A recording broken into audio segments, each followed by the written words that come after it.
안녕하세요. 2023년 10월 26일 목요일 이충재 인사이트 따라잡기 시작합니다.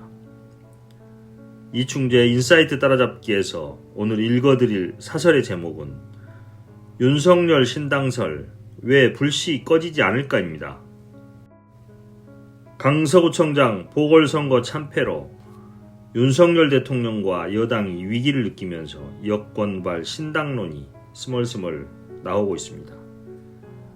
오늘 인요한 혁신위가 구성되었다고는 하지만 김기현 2기 지도부 아래서는 크게 기대할 바가 없다는 것이 일반적인 평가입니다. 이준석, 유승민 신당론도 나오고 있고 국민의힘 부대변인 출신인 신인규 변호사가 탈당 선언을 하며 신당을 준비하고 있다고도 합니다. 6개월 남은 총선을 앞두고 지지율이 오르지 않자 위기의식을 느낀 보수 진영이 살기 위하여 각자 도생, 이합집산을 하고 있는 것 같습니다. 사실 이 모든 원인이 한 사람에게 있는 것 같은데, 한 사람만 바뀌면 될 것 같은데, 하여튼 어떤 판이 벌어지든 간에 국민들에게 이익이 되는 방향으로 결론이 나주기를 바랍니다. 그럼 지금부터 이충재 주필님의 사설을 읽어보도록 하겠습니다. 윤석열 신당설 왜 불씨 꺼지지 않을까? 윤석열 대통령의 총선 승리 카드로 거론되는 윤석열 신당이 현실성이 없다는 전망에도 불구하고 쉽게 사그러들지 않고 있습니다. 당사자로 알려진 김한길 국민통합위원장이 거듭된 부인에도 정치권에선 죽은 카드가 아니라 여전히 살아있는 카드라는 관측이 많습니다.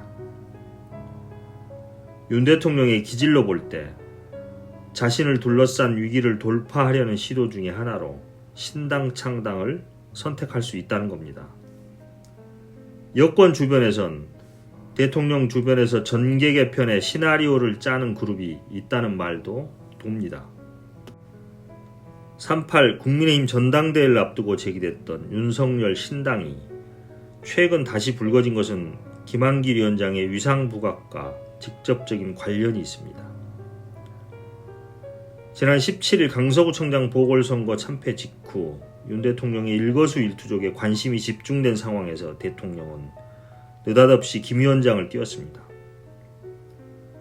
역대 정권에서도 유명무실했던 국민통합위원회 행사에 내각과 여권 핵심 인사들을 총 출동시킨 것도 이례적이지만 김 위원장을 한껏 축혀 세우는 발언은 주목을 끌기에 충분했습니다. 마치 윤 대통령이 2인자를 선포하는 자리 같았다는 여권 인사의 평이 무색하지 않습니다. 윤 대통령과 김 위원장의 관계는 막역하다는 것이 익히 알려져 있습니다. 김 위원장은 윤 대통령의 정치 입문 과정부터 큰 역할을 했고 지금도 수시로 독대해 다양한 주제로 2-3시간씩 대화를 나눈다고 전해집니다. 이런 소문을 모를 리 없는 윤 대통령이 보궐선거 패배라는 위기 상황에서 의도적으로 김 위원장을 띄운 것은 어떤 역할을 예고하려고 했을 가능성이 큽니다. 김기현 대표로는 총선 승리가 어렵겠다는 판단이 섰을 때를 대비한 포석으로 보입니다. 정치권에선 김 위원장의 역할론과 관련해 비대위원장설과 신당설 등 여러 해석이 나옵니다. 하지만 비대위원장설의 경우 벌써부터 보수층의 반발이 만만치 않습니다. 민주당에서 당대표까지 했던 인물을 국민의힘 대표로 옹립하는 건 자존심 차원에서 도저히 받아들일 수 없다는 기류가 팽배합니다. 오히려 보수 진영의 분열 요소가 될 수 있다는 점에서 실현 가능성이 적다는 게 대체적인 전망입니다. 신당설의 경우 사정은 달라 보입니다. 먼저 김 위원장의 역할은 신당 창당 시 책임을 맡는 게 아니라 밑그림을 그리는 것일 가능성이 있습니다. 겉으로 드러나는 역할이 없는 셈입니다. 신당설에 대한 반응도 차이가 있습니다. 국민의힘에선 반발과 부인의 입장이 강하지만 보수 지지층에선 반대 입장이 뚜렷하지 않다는 게 여권 내부의 시각입니다. 보수 진영에서는 당의 문제가 아니라 총선에서 이기는 게 우선이기 때문입니다. 윤석열 신당과 관련된 시나리오도 다양하지만 현재 주로 거론되는 모델은 일종의 가설 정당입니다. 이른바 중도 실용을 기치로 내걸고 윤 대통령을 지지하는 전문가 집단과 정치 지망생, 청년층을 중심으로 한 정당을 만든 뒤 국민의힘을 흡수 통합하는 형태입니다. 더불어민주당 내 비명계도 합류시키려 할 가능성이 큽니다. 기득권 거대 정당에 대한 유권자들의 불만과 신설 정당에 대한 참신함을 최대한 활용하겠다는 생각일 수 있습니다. 정치권에선 신당설의 비현실성으로 윤 대통령의 낮은 지지율을 꼽습니다. 윤 대통령의 인기가 상당히 떨어진 상황에서 누가 실패할 정당에 합류하겠느냐는 얘기입니다. 이념적으로도 국민의힘보다 더 오른쪽에 있는 윤 대통령이 중도 실용을 표방한다는 것도 모순이라는 지적이 나옵니다. 차라리 국민의힘 당명을 바꾸는 게 더 현실적이라는 주장도 나옵니다. 선거공학적인 일종의 꼼수에 불과하다는 비판이 주를 이룹니다. 그럼에도 여권 일각에선 윤 대통령으로선 낮은 지지율을 타개하고 총선 승리를 위해 새로운 판을 형성하고픈 유혹을 느낄 거라는 얘기가 적지 않습니다.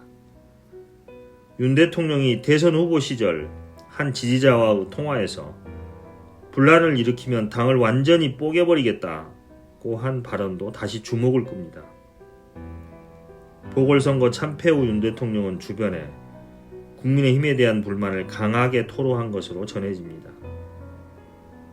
국민의힘으로 안 되겠다 싶으면 윤 대통령은 뭐라도 시도할 가능성이 있다는 점이 신당설을 배제하기 어려운 이유입니다. 여러분 어떻게 들으셨습니까?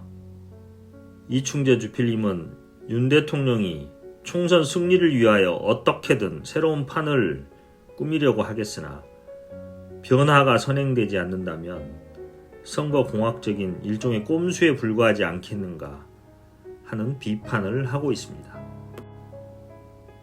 다른 언론들은 이 주제를 어떻게 다루고 있는지 살펴보겠습니다. 먼저 경향신문 10월 26일자 칼럼입니다. 윤석열 신당 1000개의 눈을 가졌는가? 총선을 앞두고 정치권의 지각 변동이 이미 시작되었으며 5, 6개의 신당이 꿈틀거리고 그 선두에 윤석열 신당이 있다고 합니다. 윤 대통령 입장에선 친위 세력을 다수파로 만들어 대통령 당을 완성하기 위하여 신당을 준비 중이라고는 하나 비주류의 강한 반발이 예상된다고 합니다. 대통령의 불통 배제 리더십이 집권 여당의 위기를 불러왔기 때문에 여권의 새 출발이 순항하려면 대통령이 먼저 변해야 한다고 주문하고 있습니다. 다음은 세계일보 10월 26일자 칼럼입니다. 보수 신당론. 여권 안팎에서 제기되는 보수 신당론의 논의는 윤석열 신당과 반윤 보수 신당이라고 하며 여권의 전략가들이 신당 창당 과정을 연구하고 있다는 말이 흘러나오고 있다고 합니다. 객관적인 여권의 상황을 종합해 볼 때 윤석열 신당은 현실화하기 어렵고 반윤 신당의 출현을 막는 것이 우선 시급한 과제라고 주문하고 있습니다. 다음은 뉴스토마토 10월 25일자 기사입니다. 총선 겨냥한 신당, 태풍의 눈, 찻잔 속의 미풍. 대통령 중심의 윤석열 신당이 만들어지면 보수 진영의 분열이 더 가속화될 것이며 정치권에 위협적인 것은 오히려 유승민, 이준석 신당이라고도 합니다. 정치권 안팎에서는 윤석열 신당의 등장보다는 유승민, 이준석 신당의 현실화 가능성이 더 높을 것이라고 예상하고 있다고 합니다. 오늘은 이렇게 주요 3개 언론사에 관련 있는 기사를 살펴보았습니다. 그러면 오늘은 여기까지 하고 마치겠습니다. 오늘 읽어본 유튜브 영상이 도움이 되셨다면 구독과 좋아요 알림 설정 부탁합니다. 오늘도 함께 해주셔서 감사합니다. 안녕.